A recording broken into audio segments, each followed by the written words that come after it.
आप सभी ये बात तो जानते ही होंगे कि 15 अगस्त सन 1947 को भारत अंग्रेजी हुकूमत से स्वतंत्र हुआ। उस समय देश विभिन्न रियासतों में बटा हुआ था। वर्ष 1947 में अंग्रेज यहां से जा तो रहे थे, लेकिन वे एक ऐसे भारत की नींव बनाकर जा रहे थे जो सतत ग्रह कलह और रक्तपात में उलझा रहे। अंग्रेजों ने भारतीय रियासतों को जाते समय यह स्वतंत्रता दी थी कि वे चाहें तो स्वतंत्र रहें या भारत या पाकिस्तान में किसी एक जगह पर जाकर वो मिल जाएं।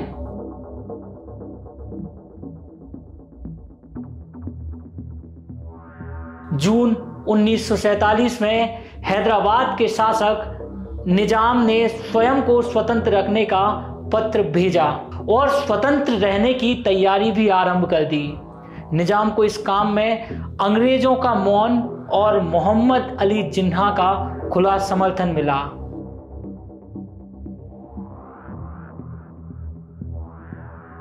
लेकिन हैदराबाद की जनता निजाम शासन से मुक्ति चाहती थी। वह भारतीय गणतंत्र का हिस्सा बनना चाहती थी। इसका एक कारण हैदराबाद के शासकों का समाज पर दमन और अत्याचार था।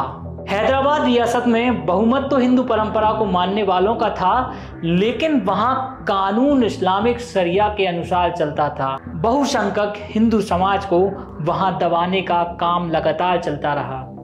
हैदराबाद में धार्मिक सत्ता के अधिकार का दुरुपयोग, बहुसंख्यक समाज का शोषण और उत्पीड़न का क्रम लगातार बना रहा। इसलिए हैदराबाद का बहुसंख्यक निजाम से मुक्ति चाहता था।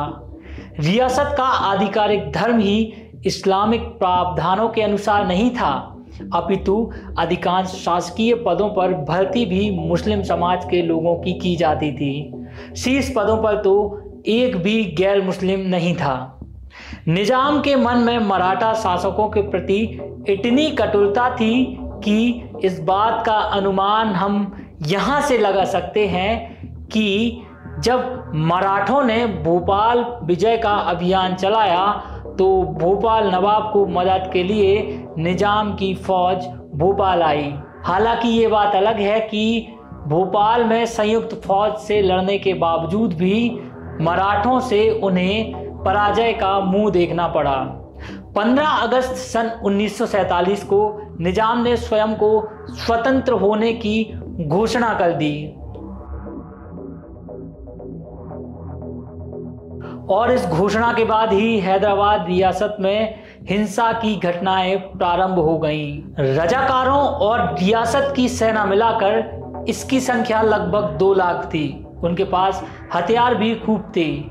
इन हथियारों के दम पर उन्होंने अनेक स्थानों पर लूटपाट, हत्या, बलात्कार, धर्मांतरण का सिलसिला प्रारंभ कर दिया और सैकड़ों हजारों परिवार सुरक्षित स्थानों की ओर भागे। 1948 के आरंभ में यह सूचना मिली कि हैदराबाद में पाकिस्तान से सशस्त्र सैनिक आ रहे हैं। उन्हें वहां पर बसाया जा रहा है और रियासत हथियारों की खरीद के लिए ऑस्ट्रेलिया व अन्य स्थानों से 30 लाख पाउंड के हथियार खरीदने के ऑर्डर भी दे चुका है। यह जानकारी जब तत्कालीन गृह मंत्री सरदार वल्लभ भाई पटेल को लगी तो उन्होंने यहां मोर्चा संभाला। सरदार पटेल ने पहले तो निजाम को मनाने की कोशिश की कि वो भारत में विलय हो जाए, लेकिन जब सब कुछ सकारात्मक नहीं दिखा, सकारात्मक संदेश निजाम की तरफ से नहीं आया, तो 9 सितंबर 1948 को उन्होंने चेतावनी पत्र जारी किया। लेकिन उसके बावजूद निजाम नहीं माना और इसके बाद प्रारंभ हुआ ऑपरेशन पोलो।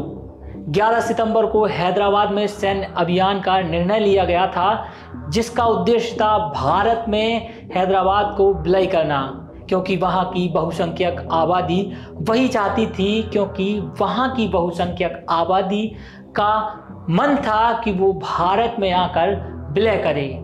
11 सितंबर को सैन्य अभियान प्रारंभ हुआ और इस अभियान को नाम दिया गया ऑपरेशन पोलो। 12 सितंबर को सेना को कूच करने का आदेश मिला। 13 सितंबर को सेना ने हैदराबाद में ऑपरेशन आरंभ किया। 17 की शाम निजाम ने समर्पण प्रस्ताव दिया और 18 सितंबर को विलीनीकरण दस्तावेज पर हस्ताक्षर हुए। अभियान में सेना के कुल 329 जवानों के प्राणों का बलिदान होने की जानकारी मिलती है। तो वहीं दूसरी तरफ निजाम की सेना के 807 सैनिकों को हमारे वीरों ने मौत के घाट उतार दिया।